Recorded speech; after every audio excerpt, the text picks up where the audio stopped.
जो ये सब कुछ हो रहा है वो ठीक है? मैंने ये सवाल अपनी एक पिछली वीडियो में भी पूछा हुआ है। ये सवाल बहुत पुराना है, लेकिन इसका जवाब आज तक नहीं मिल सका, क्योंकि लोग सुधरना चाहते ही नहीं हैं। हमारे माशरे में जो आजकल चल रहा है, हम उस पर बात करना ही नहीं चाहते। हम कहते हैं जो चल रहा है वो सही है। हमने उस पर कभी सोचने की कोशिश ही नहीं की। अगर हम उसे गलत मान भी लें तो एक दो वीडियोस देखकर हम आगे निकल जाते हैं। कभी उस पर पूरी तरह से कायम रहे ही नहीं, कभी उस पर इस तरह से बात की ही नहीं जैसे उस पर होनी चाहिए थी। आज मैंने अपना इंटरनेट ऑन किया और मैं अपने सोशल मीडिया पर देख रही थी कि एक 18 माह की बच्ची, कैन यू इमेजिन डैट, 18 माह की बच्ची जो ना बोल सकती है, ना भी ठीक से खड़ी हो सकती होगी, क्या उसने कपड़े पहनने, क्या उसने मेकअप करना, क्या उसने सजना संवरना। नहीं तो लोग हर बार लड़की को कह देते हैं ना कि इसने ऐसे कपड़े पहने होंगे, इस वजह से लड़के अट्रैक्ट हुए, या इसमें ही ऐसी बात की होगी जिस वजह से वो अपने मुतासिर हुए। और लड़कियों की मर्जी ना हो तो लड़के कुछ नहीं कर सकते, ये कहते हैं ना सारे। लेकिन आज उस बच्ची की बात को सोचो जिसे एक 17 साल के लड़के ने रेप करके छोड़ दिया, जो खुद को भाई कहता था उसका। कहाँ है इंसाफ? ये दिल को दहला देने वाली बात है। अगर हम लोग इसको सोचे ना ध्यान से, तब हमें पता लगेगा कि कितनी बड़ी बात है। हमने अपने माशरे में इसको इतना नॉर्मलाइज कर दिया है कि हमें एहसास तक नहीं होता कि एक 18 माह की बच्ची के साथ ऐसा हो गया है। कोई कॉलेज जाती है, कोई यूनिवर्सिटी जाती है, कोई किसी के साथ कुछ हो जाता है, कोई रास्ते में जा रही होती है, उसको पकड़ के रेप कर देते हैं। यानी कि व्हाट, कुछ भी। हमारा माशरा कहाँ जा रहा है? क़यामत खुद बताएगी कि वो क्यों आएगी। ये बात होती है ना। तो यहाँ पर क्या हो रहा है, क्या देख रहे हैं हम अपने इर्द गिर्द? हमारे में अगर इतनी सी भी शर्म नहीं रही कि हम इसके खिलाफ आवाज़ उठा सकें, तो क्या है हमारे अंदर? हम इंसानियत की लेवल से गिर चुके हैं। फिर हम इंसान कहलाने के भी लायक नहीं हैं। मेरी नज़र में वो इंसान है ही नहीं जो इस चीज़ के बारे में बात ही ना करे, जो आगे इस बात पे चुप करके बैठा रह जाए। मेरी नज़र में इंसान ही नहीं है। हमारा माशरा सिर्फ उस तरफ जा रहा है जहाँ पे सिर्फ इर्द गिर्द फिर दरिंदे रह जाएंगे, और हर नए दिन ये केसेस देखने को मिलेंगे हमें। मैंने अपनी पिछली वीडियो में यही बात कही थी कि अभी तो हम चुप करके बैठे हैं, लेकिन एक वक्त ऐसा आएगा जब हमारे सामने ये सब कुछ हो रहा होगा और हम कुछ नहीं कर पाएंगे, कुछ भी नहीं कर पाएंगे हम लोग। मैंने ये बात पहले भी कही थी कि ये केसेस रुकेंगे नहीं। ये अब चले हैं तो बहुत आगे तक जाएंगे। ये केसेस हर बार हमें याद दिलाएंगे कि हमें कहाँ कहाँ करना चाहिए था कुछ, और हमने नहीं किया। हमने अपने सिस्टम को बदला ही नहीं। हम पाकिस्तान को नहीं बदल सकते, लेकिन क्या हम उनके अंदर चीज़ों को भी नहीं बदल सकते? आज एक बेटी, एक लड़की, एक बीवी अपने घर से क्यों नहीं निकल पाती? क्यों बाहर जाकर वो काम नहीं करती? अगर हम लोग बाहर के मुल्कों में देखें तो वहाँ पर लड़कियाँ भी काम करती हैं, जॉब्स करती हैं, और फ्रीडम होता है उनके पास एक। लेकिन क्या यहाँ पर फ्रीडम है, कोई आज़ादी है लड़कियों के लिए जो वो ये काम कर सकें?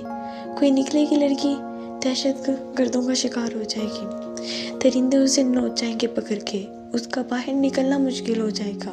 घर वाले, माँ बाप उसको नहीं निकलने देते, क्योंकि वो डरते हैं अपनी बच्चियों को भेजकर बाद में जो उन्होंने पछताना है। उससे बेहतर है कि बच्चियों को कैद करके घर में ही रख दिया जाए। आज कोई बच्ची बाहर जाने की बात करती है तो 100 अंदेशे उसके घर वालों के सवालों में, उसके दिमागों में घूम रहे होते हैं। हम जितना मर्जी खेलें, ब्रॉड माइंडेड माइंड है और ये सारा कुछ है, तो तभी लड़कियों को बाहर निकलने देंगे, तभी सब कुछ होगा। नहीं, यहाँ पर ब्रॉड माइंडेड या नैरो माइंडेड का सवाल ही नहीं रह जाता। यहाँ सवाल रह जाता है कि मुआशरा अब क्या कर रहा है? क्या वो इस तरह का हो गया है कि वो एक ब्रॉड माइंडेड लड़की को एक्सेप्ट कर पाए?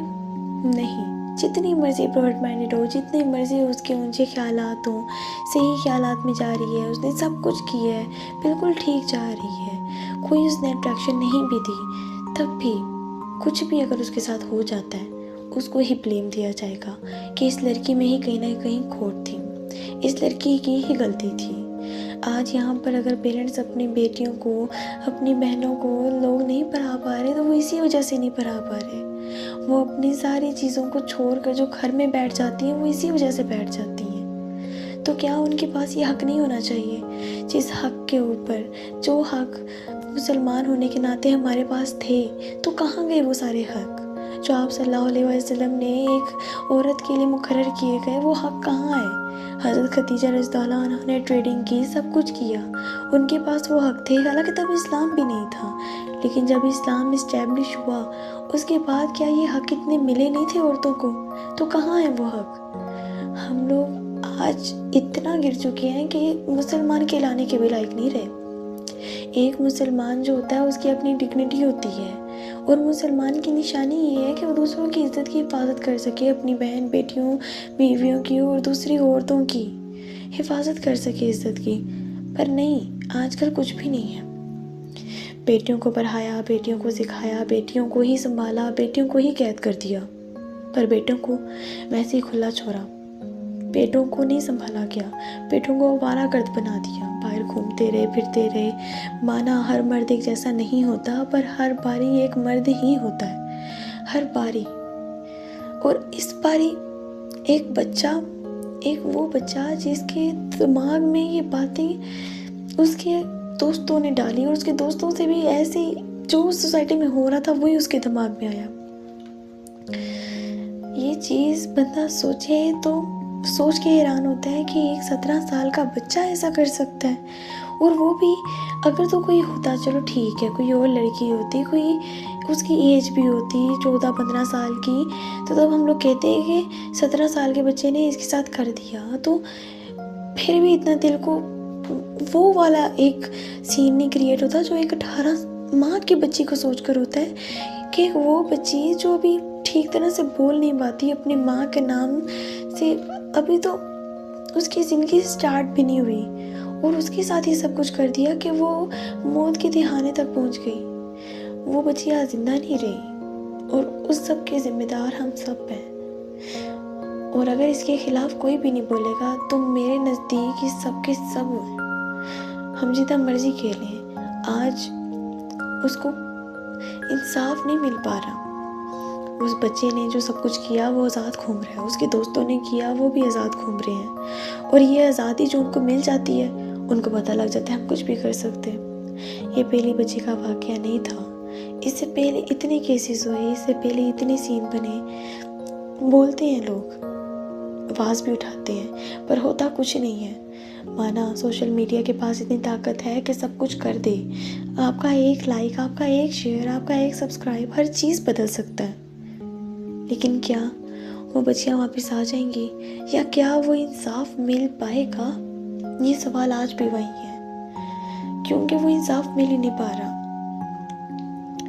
हमने इंडिया में देखा था, इंडिया में बच्चे अपने इंसाफ के लिए, अपने राइट के लिए निकले, उन्होंने सब कुछ किया, और जो उनका एजुकेशन सिस्टम के लिए वहाँ पर बैठा हुआ था तो उसने रिज़ाइन भी दे दिया, और उन बहुत खुश हुए वो सारे बच्चे, और उनको इंसाफ मिल गया। ठीक है, लेकिन यहाँ पर क्या, यहाँ पर कोई निकलना ही नहीं चाहता। निकलते हैं तो आगे से उनके ऊपर फायरिंग होना शुरू हो जाती है। ऐसा आले दर्जे का हमारा निज़ाम होता जा रहा है। अगर यूं ही चलता रहा तो मेरे नज़दीक कुछ भी नहीं बचने वाला, और एक दफ़ा फिर क़यामत खुद बताएगी कि क़यामत क्यों ज़रूरी थी। और मुझे नहीं लगता अब क़यामत दूर है। कितने साल और, कितने साल, कितने माह, और एक इनकी गलती की वजह से जो बच्चियाँ अपना ख्वाब छोड़े बैठी हैं, उनके दिल पर क्या बीतती होगी कोई सोच भी नहीं पाता, कोई सोच भी नहीं सकता। जिनको कैद कर दिया गया हो घरों में, जो नहीं निकल सकती इस वजह से क्योंकि दरिंदे बाहर घूम रहे हैं, और वो अपनी हवस का निशाना ना बना ले उन बच्चियों को। उनके पेरेंट्स डर जाते हैं और वो अपने बच्चों को घर में बिठा लेते हैं, और अगर वो ना भी डरें, भेज दें बाहर, तो रिज़ल्ट वही होगा जो उन्होंने सोचा है। क्योंकि हम कुछ बोल ही नहीं सकते, ना सिस्टम हमारा, ना हुकूमत हमारी, कुछ भी नहीं हमारा। और आज अगर वो हमें हकूक ना मिले तो क़यामत के दिन हम सब क्या मुँह दिखाएंगे अल्लाह ताला को? हम सब कैसे जाएंगे आप सल्लल्लाहु अलैहि वसल्लम के सामने? कि वो जो उम्मत जिनसे उन्होंने इतना प्यार किया, अपने आखिरी लम्हों में भी उनके लिए तड़पते रहे, उन्होंने क्या सिला दिया उन्हें। हम कैसे उनके सामने जाएंगे। इस बारे में बात करने को तो आप जितना मर्जी बोले जाओ, जितना मर्जी इसको लंबा कर दो, कोई फ़र्क नहीं पड़ता। तब फ़र्क पड़ेगा जब वाकई इसके ऊपर कोई एक्शन लिया जाएगा, किसी एक की आवाज़ हुकूमत तक, किसी ऐसे इंसान तक पहुंच जाए जो इन सारी चीज़ों को ठीक कर दे। तब ये बात जो है वो मायने रखेगी।